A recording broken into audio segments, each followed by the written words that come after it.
Welcome to Pick Up and Deliver, the podcast where I pick up my audio recorder as I head out for a walk and deliver an episode to you while I stroll around. I'm Brendan Riley.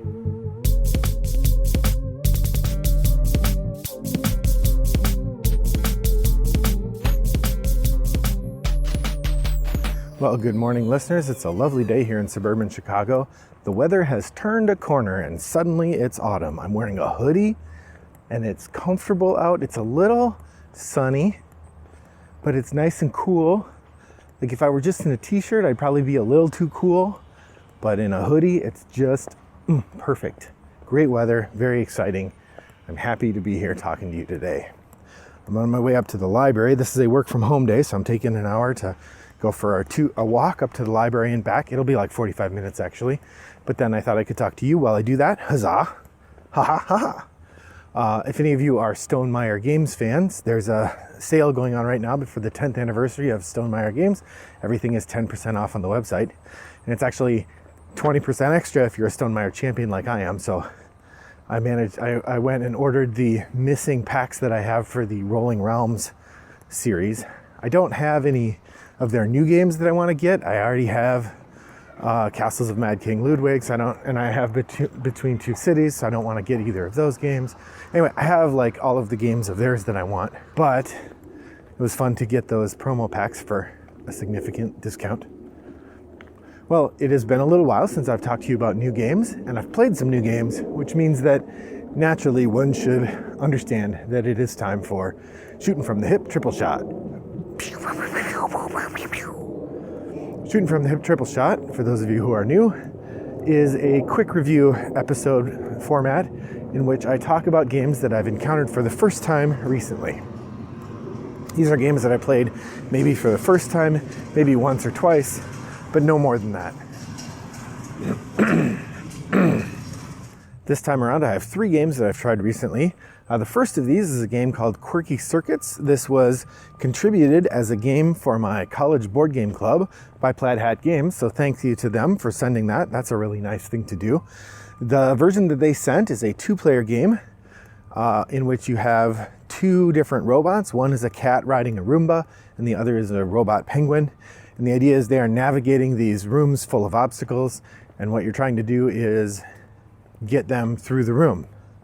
The trick of it is that you and your partner, if you're playing 2-player, which you have to play 2-player, are both putting down 4 programming cards and executing them in whichever order you like. But the trick is you only can see generally what kind of programming card they've played, and you aren't allowed to say sort of what your program is going to do.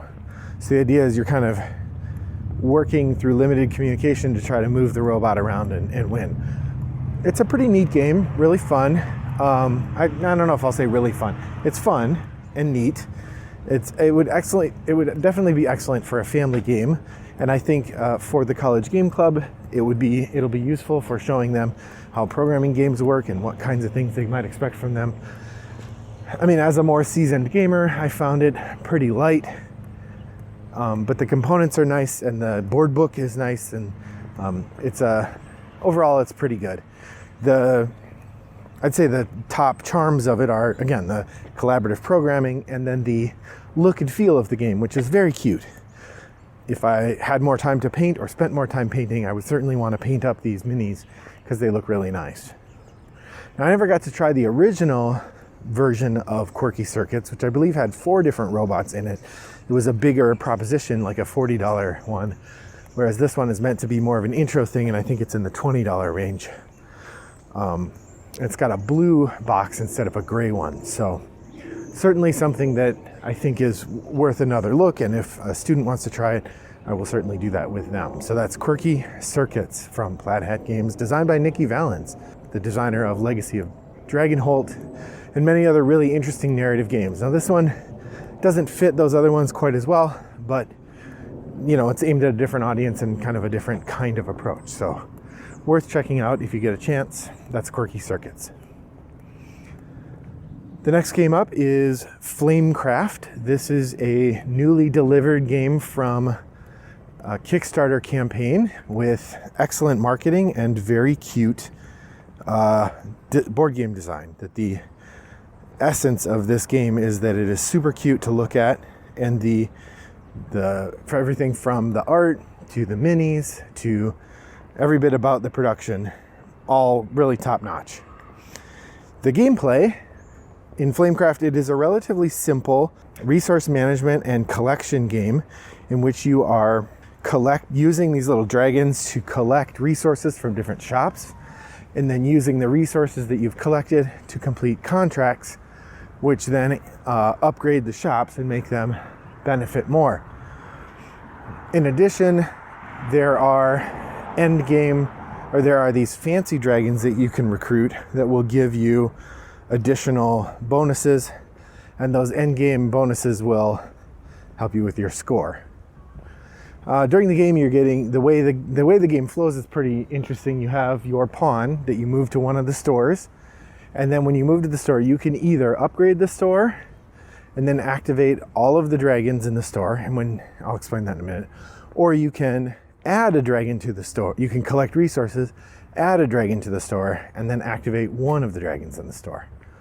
So the way this works is each store has 3 dragons, and there are 6 different dragon types. Each type of dragon does a different thing. Now, all the dragons have unique names, but 2 of the potion dragons always have the same skill, even if they have different names and art. So when you do the resource action, you're collecting resources from the shop itself, as well as each of the dragons that gives you a resource. Then you use one of the dragon's powers, which could be something like moving the dragon to another shop and switching it with another dragon, or there's all sorts of things that they do involving manipulating the board. Or if you upgrade, that's when you're completing those contracts and you get a bunch of points, but then you also make the shop better, which means that if someone else goes there, they are going to benefit from the fact that you've upgraded the shop. So you're creating a little bit of a ladder behind you as you move along. Now, we only played the once, and we did not introduce, they have these companions, which add a little bit more depth to the game. They give you a one-time bonus power, I think. Or it might be a standing power, I'm not sure. I think it's a one-time bonus. And so that adds a little bit of flavor. There's also 2 different sets of shops. So each shop does something a little bit different. The look and feel of the shops reminded me a lot of Ex Libris, which also had a bunch of different shops you could go to, and the shops varied from game to game. I was expecting Flamecraft to be a little heavier than it turned out to be. In gameplay, it is very similar to the XYZ Game Labs product, Arch Ravels, in terms of depth. In Arch Ravels, there's just one shop you're going to, so the Flamecraft is a little bit more complex that way, but the gameplay experience felt very similar in terms of the level of depth or energy it took to kind of maintain the experience as it does in Arch Ravels. Full disclosure or reminder, I am a partner at XYZ Game Labs, so Arch Ravels is a product that I benefit from when it sells, so keep that in mind. Generally, I thought Flamecraft was fun. I think going back over it again, if someone brought this to game night and I played it and then said, hey Brendan, do you want to buy it? I don't know if I would. I guess I thought my family would be a little more excited by the theme than they seem to be. So it's okay. I'll definitely keep it for a bit.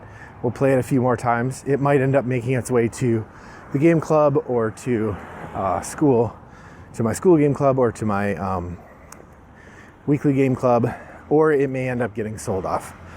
I'm not sure. I'd be surprised if this stays in the collection long term, because I don't know that it does enough different from other games, and nobody in the family seemed super enthused about it enough to say, yeah, it's a definite keeper. We'll play it a few more times, I'm sure.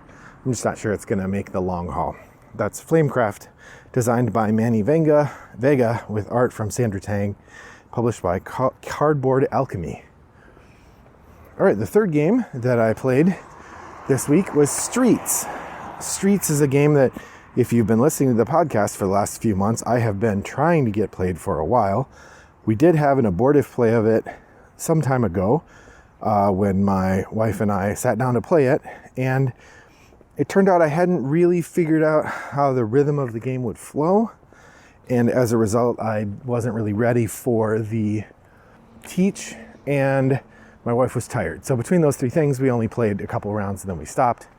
And so, but I did get to play a game of it at Toggle Gaming on Saturday, or on Tuesday of this week.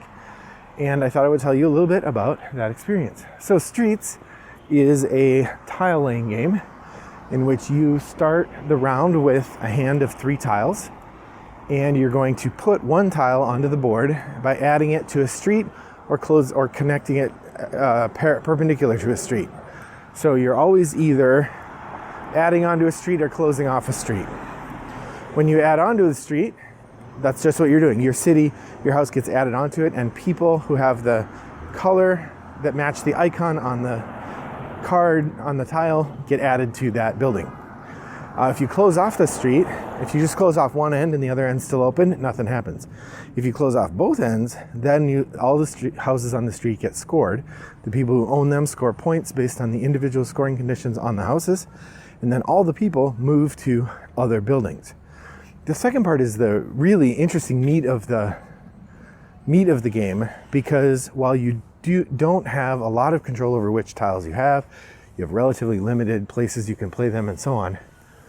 The complex negotiation of when you choose to close off a street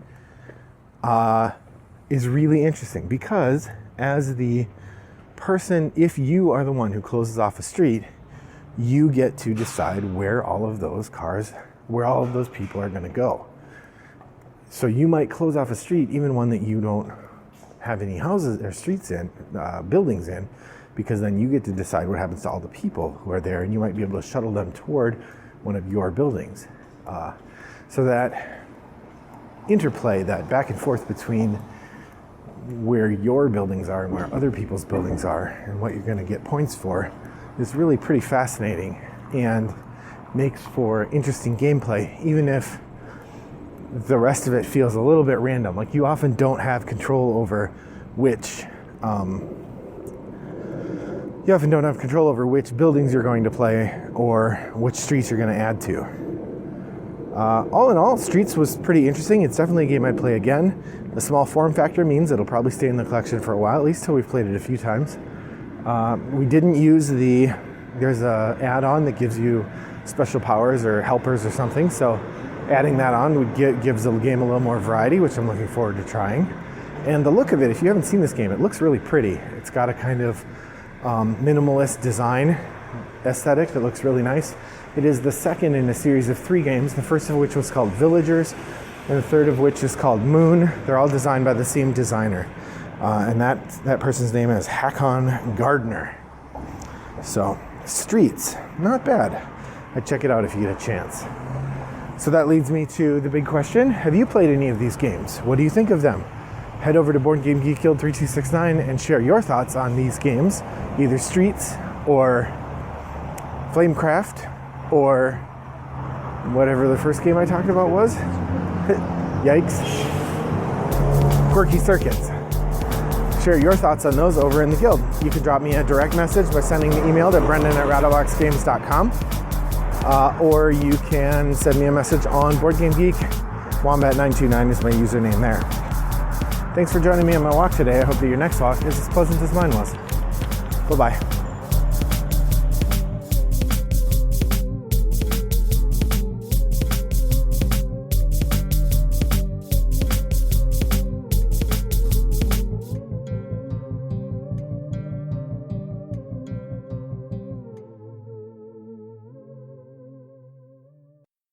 Brought to you by Rattlebox Games.